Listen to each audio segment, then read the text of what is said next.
Hello and welcome once again to the Daily Pilgrim podcast with me, your host, Alex. I'd like to welcome you back, and once again, I'm in the cupboard under the stairs. It is quite nice in here, and certainly in the winter, it's really, really cozy, snug and warm. Unfortunately, in the summer, it's really, really cozy, snug and warm. That having been said, it is still my cupboard under the stairs, and as we're back, let's get on with the show. Now, as we begin, I need to make an apology to you all. Last week, I think it's fair to say I was the most miserable so-and-so on the face of the planet. I got the job done. The podcast, I thought, was okay. And a few people said, good episode. Well, all right, one person said good episode, but lots of people downloaded it. Wasn't that great? But I was very conscious I started moaning about drinks in Subway. So I'm sorry for that. Funny things did happen to me this week, you'll be delighted to know, which I'm going to say for the end. But they were in very, very good taste and very good humour. So we begin with the story of odd socks. This week demonstrated once again that I will do almost anything. And in particular, I would just add, if people ask me for, say reasons that they're a bereaved family and I'm doing a funeral service for them, and they asked me to wear odd socks because it was particularly irritating to the poor lady that had passed away. Now, it was in very, very good humour, and the family, it was a big standing joke, and the whole room, everybody was wearing odd socks, including the funeral director, the bearers, and every single member of the family. Oh, and congregation full stop, really. However, it was a good job that I remembered to change out of the odd socks, well, one of them anyway, because I did have a meeting to go to afterwards, and it would have been quite a thing to have explained to somebody why I was wearing one black sock and one bright red one, complete with spaceships. Not the most professional thing in the world if it wasn't requested. Now, it has been an incredibly busy week. Yes, I've had enjoyable things to do looking after funeral families, and we've been looking after some clinic patients as well, but there have been other things that haven't been quite so enjoyable or rewarding.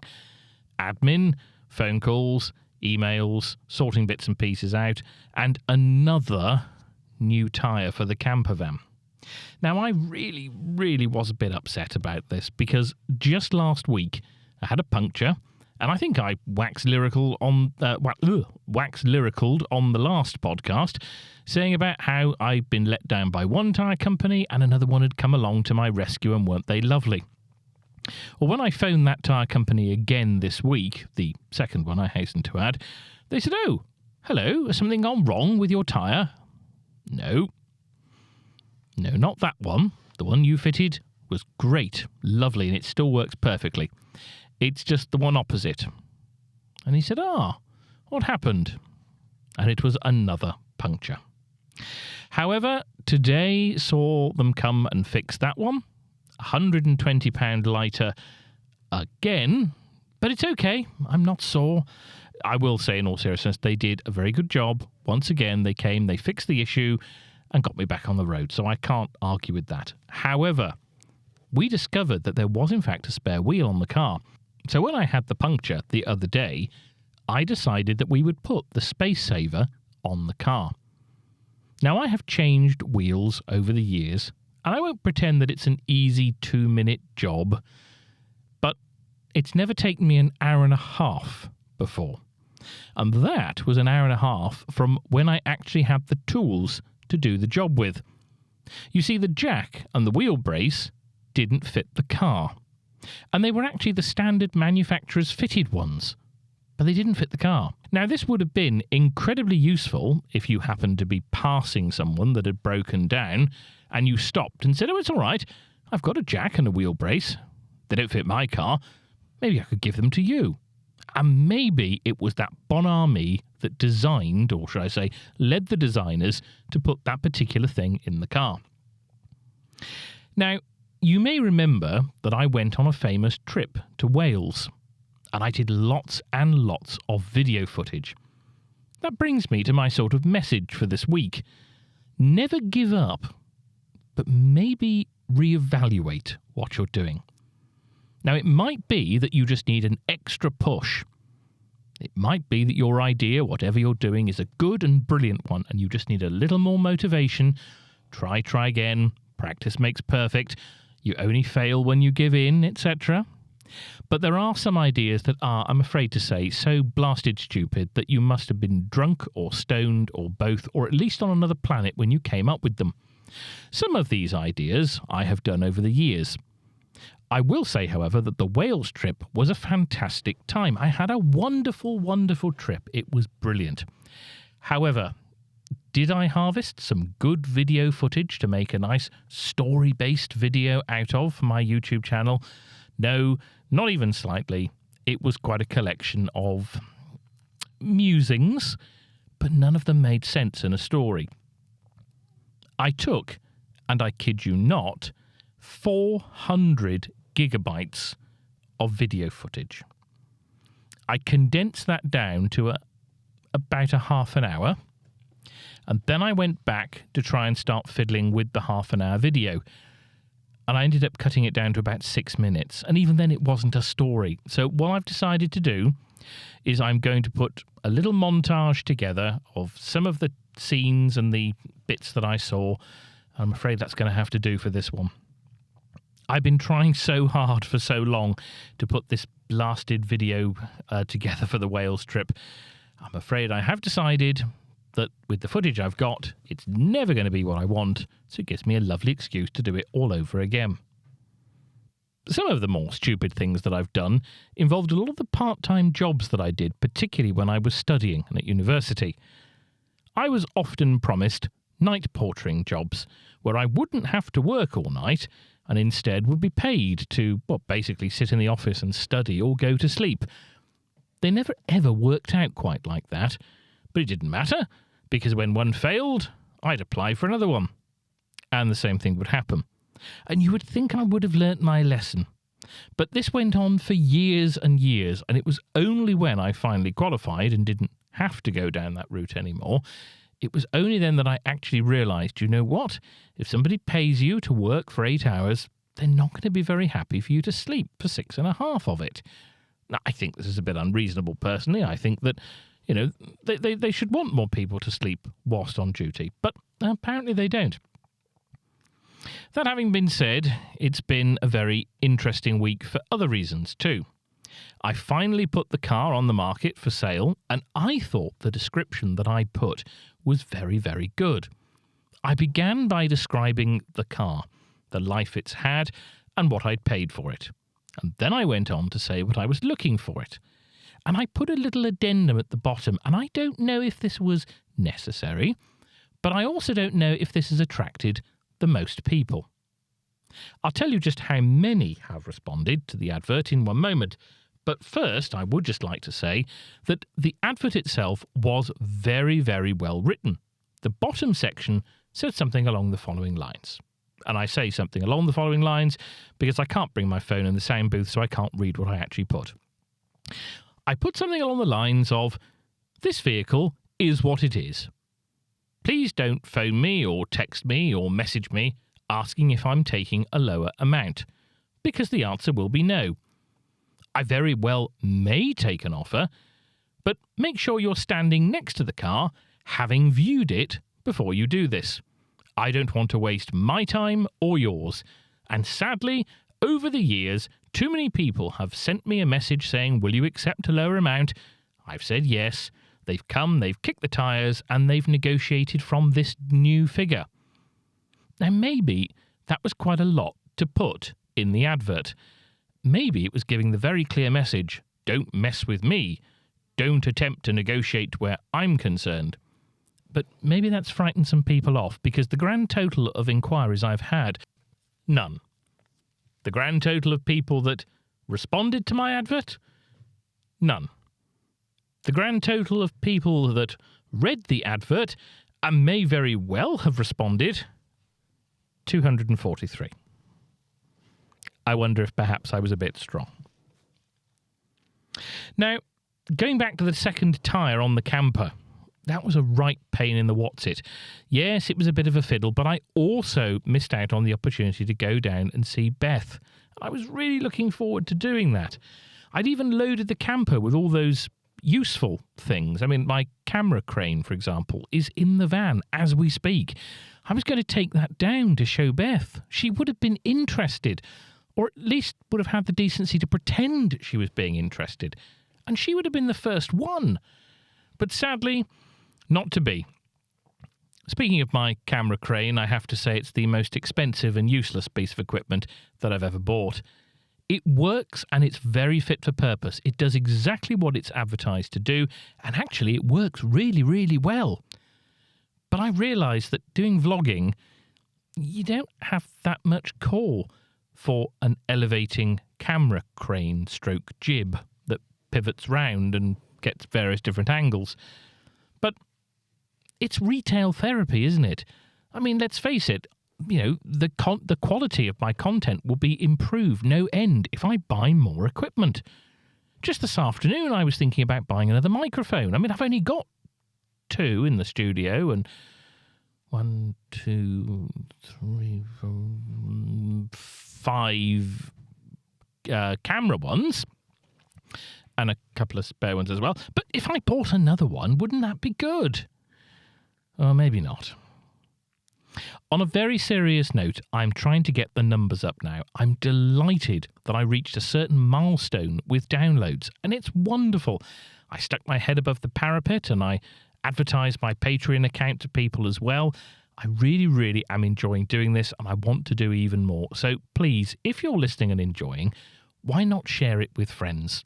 Yes, I'm sure you will keep them as a result, but share it with friends, and if you feel that you'd like to go over to the Patreon page, all on dailypilgrim.com as always, but you can go over to the Patreon page and, maybe pledge a £5 or something like that. It all helps for the cost of extra microphones, which I don't need but want, and more serious things like the actual hosting of this podcast, which does cost a fair few quid a month.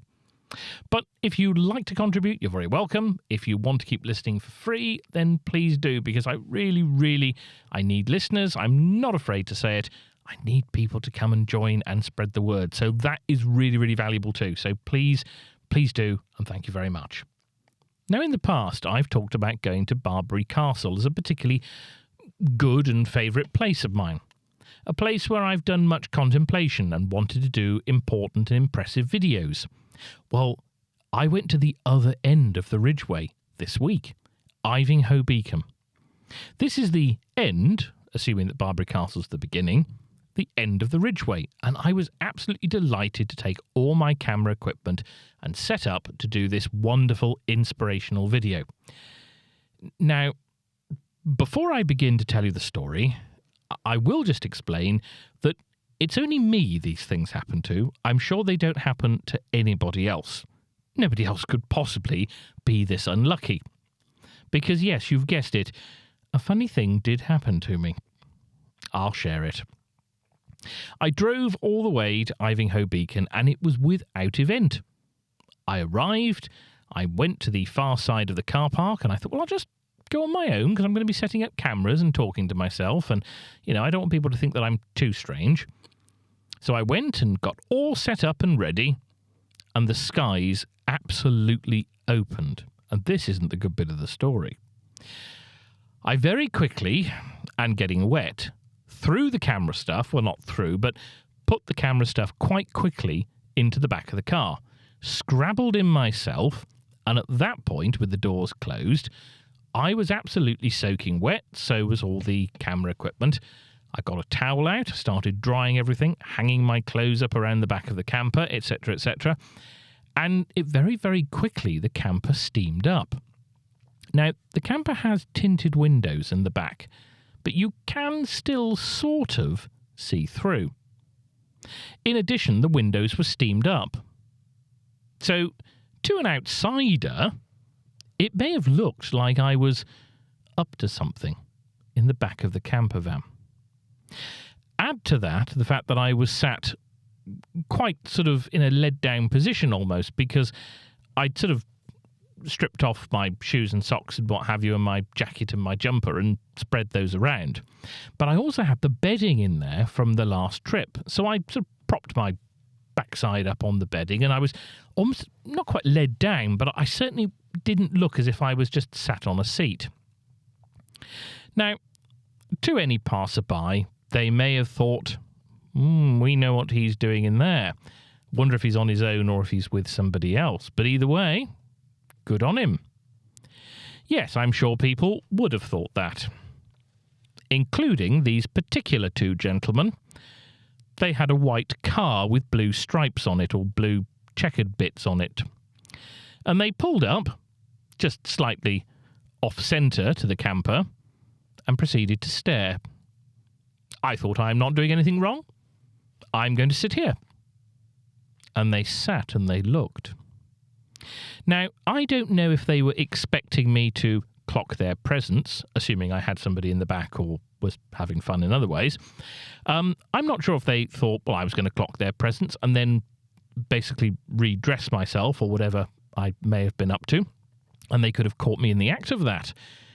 No, they waited for a few moments, and then I did have to move, to be honest, because I was getting a bit uncomfortable. Across the constable came. And he knocked, as only a police constable can, on the window in a way that says, "Evening, Sonny. Open the door, please. What's going on here, then?" He didn't say any of those things. He didn't need to. Maybe he wasn't thinking those things, but I was thinking them, so that's what he was thinking. As the door opened, I've never seen such an expression on a policeman's face before. I don't know what he thought he was expecting to see. Actually, I do. I know exactly what he was expecting to see.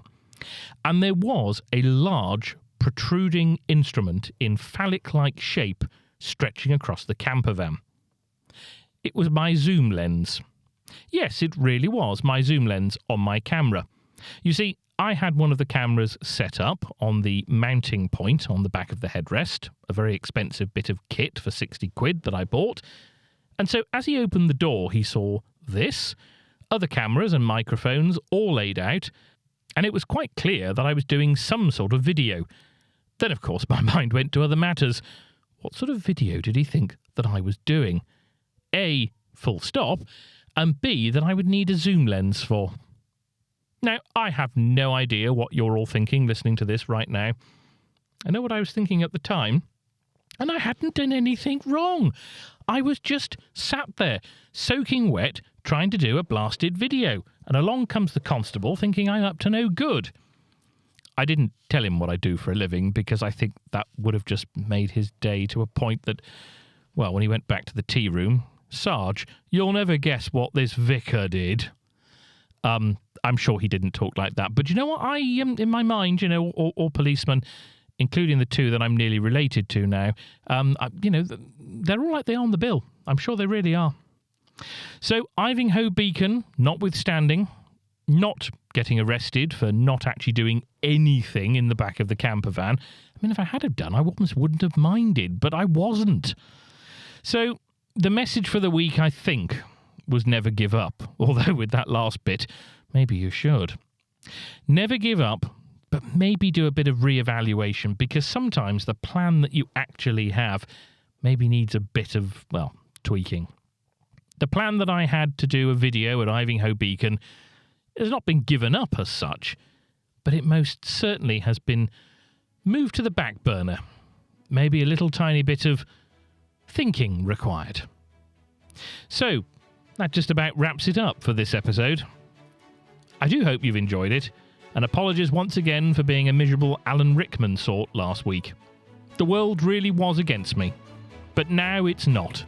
It's a good and happy place. This has been your host Alex on the Daily Pilgrim channel, coming to you from the cupboard under the stairs, and the oxygen is just about running out. It's been an interesting 20 minutes or so.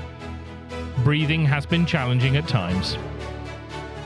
However, it's now time, before I pass out, to say thank you for listening once again.